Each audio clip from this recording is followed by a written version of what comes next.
This is why nobody trusts you. क्या हो जब जिस एजेंसी का काम ही देश की सबसे सेंसिटिव और क्रिटिकल इन्वेस्टिगेशन संभालना हो, वही अपने काम में इतनी बैडली फेल हो जाए कि सुप्रीम कोर्ट को खुलेआम ये सवाल उठाना पड़े। एक ऐसे ही शॉकिंग हियरिंग सुप्रीम कोर्ट में देखने को मिली, जहां बेंच ने सीबीआई को इस तरह की फटकार लगाई कि कोर्ट रूम में मौजूद लोग भी एक दूसरे की तरफ देखते रह गए। अब बेंच पर थे जस्टिस अनासुद्दीन अमानुल्लाह एंड प्रशांत कुमार मिश्रा, और उन्होंने सीबीआई के ऑफिसर्स की वर्किंग, क्वेश्चनिंग पैटर्न और पूरे अप्रोच को लेकर इतने शार्प रिमार्क्स दिए कि उनका टोन दिखा रहा था कि ये सिर्फ एक केस का इशू नहीं है, ये सिस्टम की क्रेडिबिलिटी का सवाल है। जब एक जज खुद कह दे कि absolutely bogus officers not fit to be in service, तो समझ जाओ कि मैटर कितना हीटेड था। अब सुप्रीम कोर्ट ने ओपनली पूछा कि ऑफिसर्स इन्वेस्टिगेशन चला रहे हैं या प्लेइंग पॉलिटिक्स, क्योंकि जो क्वेश्चनिंग अक्यूज से की गई थी वो किसी ट्रेन्ड इन्वेस्टिगेटर की तो नहीं लग रही, बल्कि एक चाइल्डिश अटेम्प्ट लग रही थी। अब व्यूअर्स, केस का बैकग्राउंड बहुत ही सिंपल है। एक अक्यूज्ड देशराज,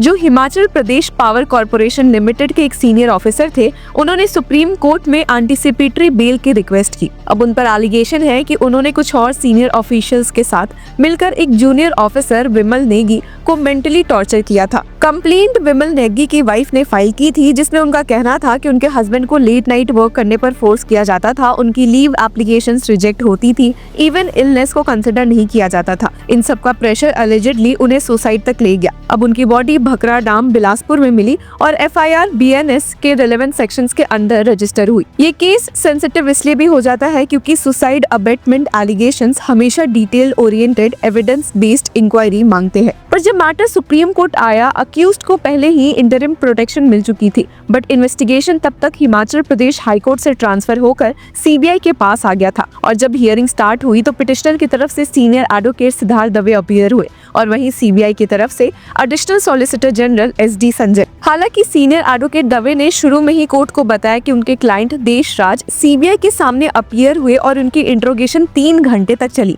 बट उनसे सुसाइड अपेटमेंट के एलिगेशंस के बारे में कुछ पूछा ही नहीं गया। ये सुप्रीम कोर्ट के लिए काफी शॉकिंग था, क्योंकि मैटर का कोर इशू ही अनटच्ड रह गया। जब एएसजी संजय ने एक सील्ड कवर दिया, तब जस्टिस अमानुल्लाह ने सीधा कह दिया कि mister Sanjay, no sympathy for this type of fact if at all, but there is an extent to which you can allege. उन्होंने कहा कि स्ट्रिक्ट बॉस होना या प्रेशर क्रिएट करना ऑटोमेटिकली सुसाइड अबेटमेंट नहीं होता। बेंच ने पूछा कि एविडेंस क्या है, और सील्ड रिपोर्ट देखने के बाद रिमार्क किया कि the only allegation is very way. अब इस पॉइंट के बाद बेंच का टोन और पॉइंटेड हो गया। जस्टिस अमानुल्लाह ने पूछा कि अगर अक्यूज्ड सिर्फ एलिगेशंस डिनाई कर रहे थे, तो सीबीआई कैसे इसको नॉन कोऑपरेशन कह रही है, और फटकारते हुए कहा कि if I put a question to the accused that you did this, what answer do you expect? He would deny, right? But is this non-cooperation? What type of officers do you have in CBI? Absolutely bogus officers, not fit to be in service. ये line courtroom में घूम गई, almost एको जैसे feel हुई, क्योंकि ये remark एक central investigating agency पर डायरेक्ट अटेम्प्ट था। अब सीबीआई का स्टैंड ये था कि उनके पास कुछ इलेक्ट्रॉनिक मटेरियल था, including a pen drive from the deceased belongings, but ASG ने बताया कि वो पेन ड्राइव एक सब इंस्पेक्टर ने रिट्रीव की थी और वो डिस्ट्रॉय हो गई। ये एक्सप्लेनेशन बेंच को और डिस्टर्ब कर गई, और जस्टिस अमानुल्लाह ने पूछा कि फिर सीबीआई कैसे कंक्लूड कर रही है कि अक्यूज ने सुसाइड अबेट किया विदाउट एविडेंस। ये अजम्पशन प्रॉब्लमैटिक लग रही है। बेंच ने क्लियरली बोला कि उन्हें कोई कॉन्क्रीट, स्पेसिफिक, रिलायबल मटेरियल नहीं दिख रहा। अब कोर्ट ने जब इंट्रोगेशन क्वेश्चंस देखे तो उन्हें लगा कि सीबीआई के सवाल ही नैरेटिव बिल्डिंग जैसा इंप्रेशन दे रहे थे, इन्वेस्टिगेशन जैसा नहीं। जस्टिस अमानुल्लाह ने डायरेक्ट कमेंट किया, this is childish. Who is the investigator who is putting questions? This is childish. If he is a senior officer, it reflects very sadly on the CBI. उन्होंने ये भी बोला कि अगर सवाल ही एक्यूजेशन जैसा फ्रेम किया गया हो तो जवाब डिनाई करना नेचुरल है। फिर उन्होंने एएसजी से एक इम्पोर्टेंट क्वेश्चन पूछा, and what answers do you expect from him mister Sanjay? जब बेंच को लगने लगा कि सीबीआई का अप्रोच बायस्ड हो सकता है, उन्होंने इन्वेस्टिगेशन ऑफिसर को बुलवा लिया। ऑफिसर जब कोर्ट के सामने आए तो जस्टिस अमानुल्लाह ने उन्हें डायरेक्टली क्वेश्चन किया कि आर यू प्लेइंग पॉलिटिक्स और व्हाट?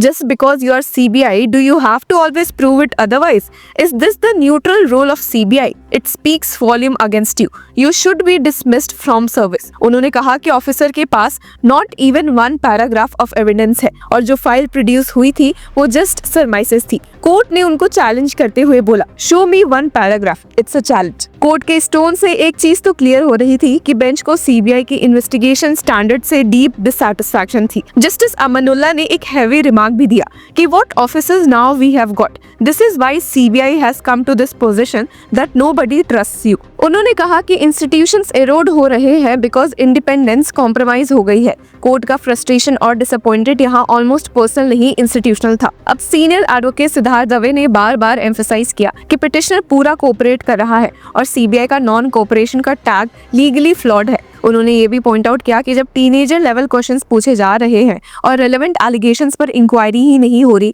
तो अक्यूज्ड और कोर्ट दोनों का कंफ्यूजन होगा। अब बेंच ने सारे आर्गुमेंट सुनने के बाद कंक्लूड किया कि अभी अवेलेबल रिकॉर्ड पर एक चीज क्लियर है कि पिटिशनर ने कोऑपरेट किया है और इन्वेस्टिगेशन अभी भी डायरेक्शनलेस लग रही है। कोर्ट ने अपने ऑर्डर में लिखा कि we find that the petitioner now having cooperated with the investigation in the facts and circumstances of this case, the interim order requires to be made absolute.